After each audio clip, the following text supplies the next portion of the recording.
Mais que s'est-il donc passé au lendemain du coup d'État? L'imam Badr, après avoir succédé à son père, l'imam Ahmed, ne devait rester sur le trône qu'une semaine, à l'issue de laquelle il était renversé.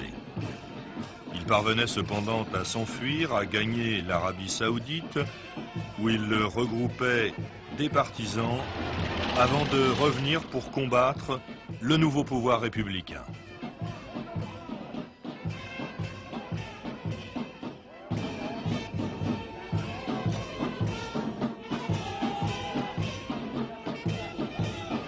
C'était alors le début d'une longue guerre civile qui devait se poursuivre pendant plus de 7 ans. Un conflit qui, pour le président Nasser, pouvait lui permettre de prendre pied sur la péninsule arabique en combattant d'un côté les Britanniques installés à l'époque à Aden et de l'autre la monarchie conservatrice saoudienne. Mais c'était oublier un peu rapidement le peuple yéménite qui fut bientôt très loin d'être convaincu de la pureté des intentions de ses alliés et qui vit finalement royalistes et républicains s'entendre pour provoquer le départ du corps expéditionnaire égyptien. Et au terme de cette longue guérilla qui se termina en 1970, le monde assista à l'avènement d'un gouvernement républicain qui admettait en son sein les anciens monarchistes. Et en réalité, seul le souverain, l'imam, faisait réellement les frais de cette lutte dont les poussées et les revers, il faut bien le dire, étaient dus beaucoup plus à des considérations financières que politiques.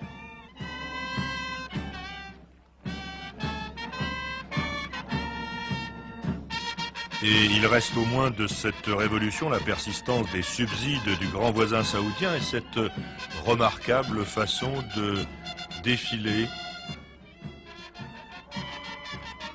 très cher aux Égyptiens.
Révolution, chars, canons, purges, prison, le désordre des uns allait devenir l'ordre des autres.